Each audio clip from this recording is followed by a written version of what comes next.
Hello everyone, my name is History Nuggets, and today we are going to be talking about the Spanish-American War, the war that made America an empire. The war went through the dates of April 21st to December 10th, 1898, as the war represented America as a heavy rising superpower and the decline of the once heavily dominated Spanish Empire.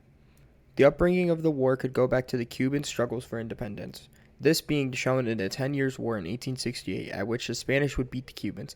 After this, a second uprising occurred, led by General Wallerano Weyler. The Cubans were forced into concentration areas, which the USA did not like, McKinley himself calling it extermination. The USS Maine, a U.S. ship, was to be sent to Havana to protect American citizens in Cuba, prompting the U.S. Navy to send many of their boats to the regions of Florida as well.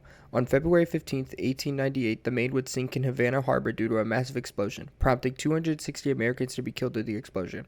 While at first to the public the cause of the explosion was unknown, many officials and public opinions would send out that Spain was the one who did it, which caused Spain to begin freaking out. On March 28th, the Navy made public that an external explosion was set off under the ship, causing a mass propaganda frenzy to occur, especially in New York City. The term "Remember the Maine, to hell with Spain" was thrown around a lot. Speeches were heavily abundant on the declaration of war, and on April 21st, Congress responded that a declaration of war had begun. After multiple calls of volunteers for the war, the effort went from just 24,000 soldiers in 1898 to over 220,000 right after the destruction of the Maine. One of the fronts of the war was the Pacific Theater, featured mainly in the Spanish Philippines as well as Guam. The U.S. Navy sent Commodore George Dewey to dock in Hong Kong in case war breaks out. Once it did, he would depart, reaching Manila Bay on April 30th. On May 1st, the Battle of Manila Bay was beginning, causing a massive destruction of the Spanish fleet and an American victory. Dewey, after these victories, then sent out Emilio Aligrando to begin rounding up revolt for the Filipinos to fight for more independence. By June 9th, almost all of the Philippines was under his control, prompting the declaration of independence for the Philippines to occur on June 12th. On August 14th, 1898, the 11,000 ground troops of the Philippines established a military government in occupation of the Philippines. On December 10th, 1898, the Spanish gave the Philippines to the USA, prompting armed conflicts to occur between the American troops and the Filipinos, causing a separate war. The Guam campaign was quite quick, starting with Captain Henry Glass and 3 transports entering Guam on June 20th. Glass would fire shots into Guam, but Guam, not knowing war had begun, apologized for not firing back in respect.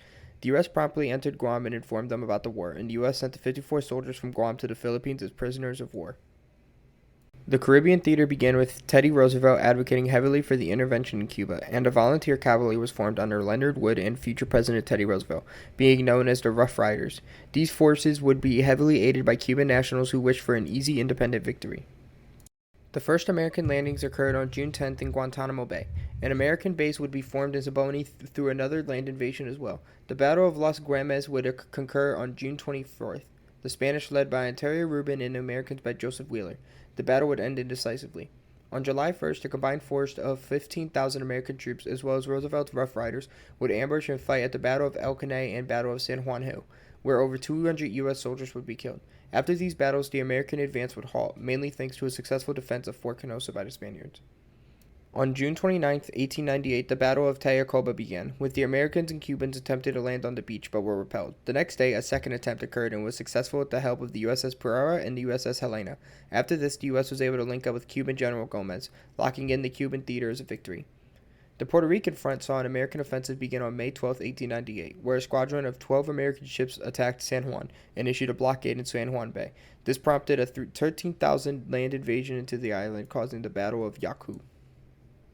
After this small American victory, the Battle of Fayao began, with the U.S. winning on August 1st, but would withdraw on August 5th, where heavy reinforcements came.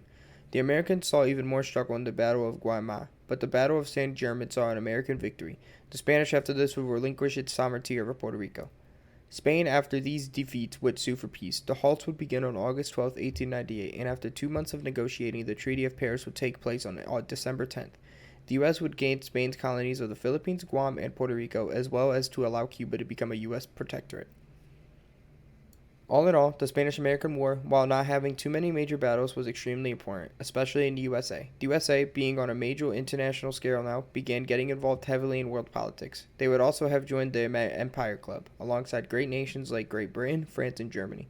The decline of the Spanish Empire would also be seen, leading to political turmoil and eventually a major civil war 40 years later. This is History Nuggets. Thank you for watching.